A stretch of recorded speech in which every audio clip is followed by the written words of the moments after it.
YS Jaganmohan Reddy పాలనపై నేను రాసిన విధ్వంసం అనే పుస్తకంలో అమరారెడ్డి నగర్ అనే ప్రాంతం గురించి ఒక అధ్యాయం ఉంది. తాడేపల్లిలో జగన్ నిర్మించుకున్న ప్యాలెస్ దగ్గర బకింగ్హామ్ కెనాల్ గట్టుపై చాలా ఇళ్ళు ఉండేవి. ఆ ప్రాంతాన్ని అమరారెడ్డి నగర్గా పిలిచేవారు.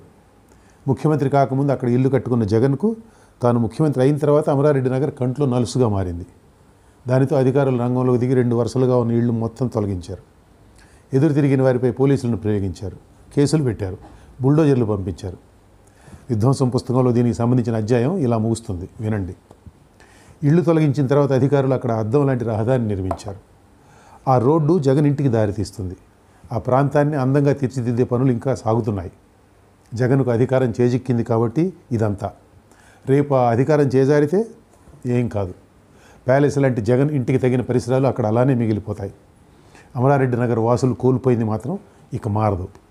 అమ్మా బాబు, ఇష్టాపల్ మీకు వర్తించదు అని వారికి చెప్పేది ఎవరు? విన్నారా? ఎన్నికల్లో జగన్ను ప్రజలు తిరస్కరించారు. ఆయన చేతిలో అధికారం లేకుండా పోయింది. కానీ నేను పుస్తకంలో రాసినట్టు ప్యాలెస్ లాంటి జగన్ ఇల్లు అక్కడే ఉంది. ఆ ప్యాలెస్ కోసం వేసిన అద్దం లాంటి రోడ్లు అక్కడే ఉన్నాయి. అమరారెడ్డి నగర్ జనం మాత్రం లేరు. వారు వెనక్కి రాలేరు. మళ్ళీ ఆ కాలువ గట్టుపై ఇళ్ళు కట్టుకోలేరు. పైన ఇష్టాపల్ అన్న మాట ఒకటి వచ్చింది కదా. ఈ ఇష్టాపల్ అనేది ఒక లీగల్ ప్రిన్సిపల్. దాని ప్రకారం మొదట చట్టబద్ధంగా ఒక పాయింట్కి అంగీకరించిన తర్వాత దానికి విరుద్ధంగా స్టాండ్ తీసుకోవడం కుదరదు.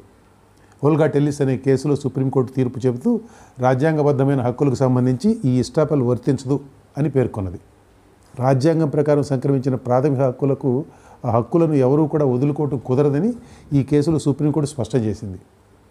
ఏదో ఒక కేసులో పొరపాటునో మరో రకంగానో ఫలానా హక్కు తమకు లేదని ఎవరన్నా ఒకవేళ అంగీకరించినా కానీ వారికి ఇష్టాపల్ వర్తించదని ధర్మాసనం పేర్కొన్నది. అంటే తర్వాత అదే కేసులో కానీ లేక మరో కేసులో కానీ మొదటి వైఖరికి విరుద్ధంగా వైఖరి తీసుకోవచ్చు. సింపుల్గా చెప్పాలంటే లేవు అని మీరు పొరపాటును ఒప్పుకున్నా కానీ మీ హక్కులు ఎక్కడికి పోవు.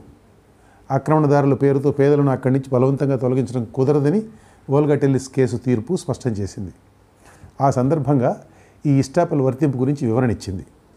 ఆ లెక్క ప్రకారం అమరారెడ్డి నగర్ వాసులకు కూడా ఇష్టాపల్ వర్తించదు. కానీ వారు ఇప్పుడు ఉన్నత న్యాయస్థానాలకు వెళ్ళి పోరాటం చేయడం జరిగే పనేనా? కాదు. ఇదంతా ఇప్పుడు ఎందుకు గుర్తు చేసుకోవాల్సి వచ్చిందంటే వైఎస్ జగన్మోహన్ రెడ్డి తాడేపల్లిలో కట్టుకున్న ఇంటి కోసం ప్రభుత్వ నిధులను ఎంత విచ్చలవిడిగా ఖర్చు చేశారో వార్తలు వస్తున్నాయి.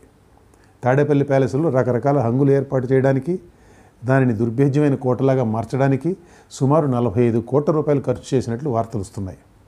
తాడేపల్లి ప్యాలెస్ ఒక ప్రైవేట్ ప్రాపర్టీ. ముఖ్యమంత్రి హోదాలో జగన్ అక్కడ ఉన్నారు కాబట్టి దానికి కావాల్సిన భద్రత, ఇతర సదుపాయాల కోసం ప్రభుత్వ నిధులు ఖర్చు చేయడం సహజమే, మామూలే. కానీ ఏ మేరకు ఖర్చు చేయవచ్చు అనేదానికి ఒక లెక్క ఉంటుంది. జగన్ ఇంటి విషయంలో, తాడేపల్లి ప్యాలెస్ విషయంలో ఆ లెక్క చాలా భారీగా తప్పారు కాబట్టే ఖర్చుకు సంబంధించిన జీవోలను బయట పెట్టకుండా దాచారు. టీడీపీ హయాంలో స్పీకర్గా పనిచేసిన కోడెల శివప్రసాదరావు ఇంట్లో ప్రభుత్వ ఫర్నిచర్ ఉందన్న కారణంతో ఆయనను వెంటాడి వేధించి ఆత్మహత్య చేసుకునే వరకు తరిమారు. ఇంట్లో ఉన్న ఫర్నిచర్ తీసుకెళ్లాల్సిందిగా తిరిగి తీసుకెళ్ళమంటూ కోడెలు రాసిన లేఖను పట్టించుకోకుండా కేసు నడిపారు ఆయన మీద. ఇప్పుడు జనం కోడెల విషాదాంతం గుర్తు చేసుకుంటున్నారు. న్యాయం అందరికీ సమానం కాదా అని ప్రశ్నిస్తున్నారు. జగన్ సొంత ఇంటి హంగులకు ప్రభుత్వ ఖజానా నుంచి 45 కోట్ల రూపాయల ఖర్చు అంటే ఎంత తెంపరితనం ఆలోచించండి. ఈ పెద్ద మనిషి పేదల గురించి మాట్లాడతాడు. తాను పేదల ప్రతినిధిని అంటాడు.